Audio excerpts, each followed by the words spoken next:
कायदे से अतीक अहमद की हत्या नहीं हुई है, अशरफ की हत्या नहीं हुई है, भारत के संविधान की हत्या हुई है, लोकतांत्रिक व्यवस्था की हत्या हुई है और योगी को तत्काल इस्तीफा देना चाहिए। मुकदमा योगी पर चलना चाहिए। माफियाओं को खड़ा करके एक दूसरे माफिया तंत्र को ध्वस्त करने की ये राज्य की योजना कभी नहीं हो सकती है। ये भाजपा आरएसएस की योजना हो सकती है। माफिया के खिलाफ लड़ाई हो, अपराधियों के खिलाफ लड़ाई हो, कानून सम्मत उसको सजा मिले, ये स्टेट का काम है, ये राज्य की भूमिका है, ये सरकार की भूमिका है। योगी जी का सत्ता में बने रहना भारत के लोकतंत्र के लिए बहुत खतरनाक है, भारत की संवैधानिक व्यवस्था के लिए बहुत ही खतरनाक है। इसलिए अतीक अहमद अशरफ की हत्या के मामले में मुकदमा योगी पर होना चाहिए। अपराधी को कड़ी से कड़ी सजा मिले, फांसी की सजा उसको मिले, लेकिन भारत में एग्जीक्यूटिव को यह राइट नहीं है, कार्यपालिका कोई अधिकार नहीं है, प्रधानमंत्री, मुख्यमंत्री और गृह मंत्री कोई अधिकार नहीं है। ये अधिकार भारत के संविधान के मुताबिक न्यायपालिका को है।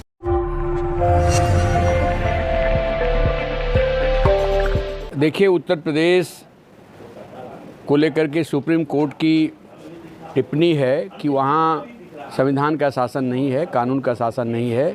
जंगल राज यदि कहीं किसी रूप में मौजूद है तो उत्तर प्रदेश जंगल राज की स्थिति में चला गया है। योगी सरकार कह रहे हैं कि कानून का राज चल रहा है वो।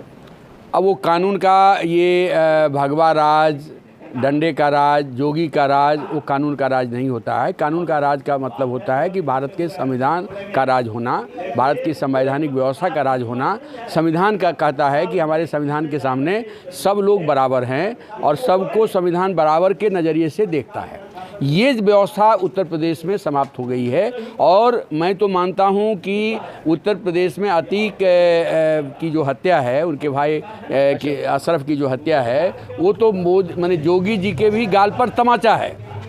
मेरे ख्याल से हम स्टेट के अभिरक्षा में हैं, स्टेट की कस्टडी में हैं। उस समय यदि कोई सरकार सार्वजनिक तौर पर मीडिया के सामने यदि हमको संरक्षित नहीं कर पाती है तो कायदे से अतीक अहमद की हत्या नहीं हुई है, अशरफ की हत्या नहीं हुई है, भारत के संविधान की हत्या हुई है, लोकतांत्रिक व्यवस्था की हत्या हुई है और योगी को तत्काल इस्तीफा देना चाहिए। मुकदमा योगी पर चलना चाहिए और जो डीजीपी, उनके बड़े बड़े सैन्य अधिकारी या पुलिस अधिकारी जो माने बड़ी बड़ी बयान इनकाउंटर के पक्ष में दे रहे हैं, उन सारे लोगों पर मुकदमा होना चाहिए। हमारी तो मांग है कि भारत में लोकतंत्र को यदि बचाना है, संविधान के राज को यदि बचाना है तो धारा 356 लगा करके योगी को, सरकार को वहां से अपदस्थ किया जाए और सुप्रीम कोर्ट को हस्तक्षेप करते हुए इमरजेंसी लगाने की बात कर रहे हैं। हम इमरजेंसी लगाने की बात नहीं कर रहे हैं, हम कह रहे हैं कि भारत के संविधान के मुताबिक ही कानून चलना चाहिए, सरकार चलनी चाहिए और धारा 356 कानून का ही प्रावधान है। और यदि कोई कॉन्स्टिट्यूशन के मुताबिक कोई स्टेट नहीं चल पा रहा है, गुंडा का साम्राज्य बन गया है, अपराधियों का साम्राज्य बन गया है, माफियाओं हुआ ना 356 अगर नहीं, धारा 356 का जो प्रयोग है भारत के संविधान में, वो किसी डिरेल्ड स्टेट को माने पटरी पर लाने का एक प्रावधान है और इसलिए हमारा तो मानना है कि धारा 356 के तहत योगी सरकार को अपदस्थ किया जाना चाहिए, वहाँ की सरकार को भंग किया जाना चाहिए और सरकार को सुप्रीम कोर्ट को हस्तक्षेप करके। योगी आदित्यनाथ ने तो विधानसभा में कहा था कि जो माफिया उनको मिट्टी में मिला देंगे, तो इसीलिए एक माफिया को मिट्टी में मिला देंगे, ये बात जो लगातार वो बोल रहे थे, वही अब माफिया उनको मिट्टी में मिला रहा है, वही माफिया उनको मिट्टी में मिला रहा है। इसलिए योगी जी का सत्ता में बने रहना भारत के लोकतंत्र के लिए बहुत खतरनाक है, भारत की संवैधानिक व्यवस्था के लिए बहुत ही खतरनाक है। इसलिए अतीक अहमद अशरफ की हत्या के मामले में मुकदमा योगी पर होना चाहिए, गिरफ्तारी इनके बड़े बड़े आला अधिकारियों की होनी चाहिए, तभी जा कर के वहाँ कानून का राज पटरी पर आएगा। और मैं मानता हूँ कि उत्तर प्रदेश की यह स्थिति पूरे देश को चिंता में डालने वाली स्थिति है। और अशरफ पे जब गोलियां चल रही थी तो जो हत्यारा थे वो जय श्री राम का नारा भी लगा रहे थे, तो क्या राम भक्त ऐसे होते हैं क्या? देखिए, वो मैं तो मानता हूँ कि ये लोग राम भक्त भी नहीं है, ये लोग राम के पुजारी भी नहीं हैं, ये दरअसल कहिए वोट के पुजारी हैं और भगवा राज स्थापित करने के पुजारी हैं। जो भी मैं हिंदू समाज को जानता हूँ, हिंदू समाज में कहीं भी बर्बरता का हिंदू समाज कभी पक्षधर नहीं रहा है। मर्यादा पुरुषोत्तम राम से नवाजा गया है उनको, और ये जोगी तो माने एक मेरे ख्याल से जो काम कर रहे हैं वो राम के आचरण के विपरीत काम कर रहे हैं, भारतीय परंपरा विरासत के विपरीत काम कर रहे हैं, भारत का जो अध्यात्म रहा है उसके विपरीत ये काम कर रहे हैं। इसलिए ये पूरी तरह से एक गिरोह है, भारत पर 4 लोगों का गिरोह शासन कर रहा है, जो गिरोह भारत के संविधान को तहस नहस करने पर लगा हुआ है। संपूर्ण देश को एक बड़ी एकता बना करके, बड़ी एकजुटता बना करके हिंदुस्तान को एक दूसरे जंग आज़ादी के संघर्ष में उतरना चाहिए और संविधान के राज, बाबा साहब अम्बेडकर के संविधान का राज, भगत सिंह के सपनों का जो भारत है, उसको हम लोगों को ज़मीन पर उतारने की एक बड़ी लड़ाई लड़नी चाहिए। इसलिए सवाल मैं मानता हूँ कि कंप्लीट डिरेलमेंट ऑफ डेमोक्रेसी है उत्तर प्रदेश में, complete derailment of law and order है, इसलिए संविधान को पूरी तरह से ध्वस्त करने की पूरी बात चल रही है।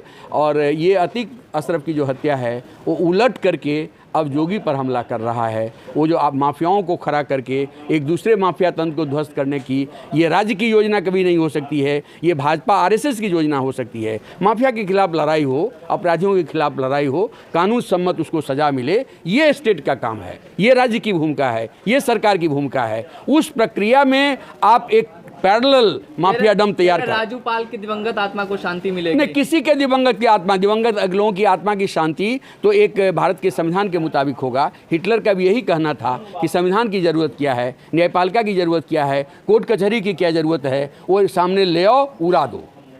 ये जो हिटलरी अंदाज है, जो फांसीवाद है, ये हिटलरी अंदाज, ये फांसीवाद भारत की जनता के ऊपर कहर बरपा रहा है और हिंदुस्तान की जनता इसको कतई कबूल नहीं करेगी और 2024 में जोगी मोदी को जाना होगा। ये अतीक और अशरफ अपराधी थे और ये कह रहे हैं उत्तर प्रदेश के जो भी मंत्री हैं वो तो कह रहे हैं कि ये प्राकृतिक फैसला है, नहीं प्राकृतिक फैसला है। वो ये इसका मतलब ये हुआ कि भारत के संविधान पर उनको आस्था नहीं हुआ है। जब देश आज़ाद हुआ था उस समय भी आरएसएस ने भारत के संविधान को नकारा था, भारत के तिरंगा को नकारा था। और आज जो उनके सत्ता के शीर्ष पर बैठे हुए लोगों का जो बयान है कि ये प्राकृतिक फैसला है, प्राकृतिक न्याय है, दरअसल एक बार फिर ये बात साबित हो रहा है कि उनको भारत के संविधान पर आस्था नहीं है, भारत के लोकतांत्रिक प्रक्रिया पर आस्था नहीं है। अपराधी को कड़ी से कड़ी सजा मिले, फांसी की सजा उसको मिले, लेकिन भारत में एग्जीक्यूटिव को ये राइट नहीं है, कार्यपालिका को ये अधिकार नहीं है, प्रधानमंत्री, मुख्यमंत्री और गृह मंत्री को ये अधिकार नहीं है। ये अधिकार भारत के संविधान के मुताबिक न्यायपालिका को है और न्यायपालिका को कठोर से कठोर सजा देने का प्रावधान है। इस पर जिसको आस्था नहीं है वो लोकतंत्र पे उसको आस्था नहीं है, संविधान में उसको आस्था नहीं है और ऐसा शासन देश के लिए खतरनाक है और ऐसे शासन का अंत होना चाहिए। और 2024 में एक प्रक्रिया शुरू हो गई, इनको जाना होगा।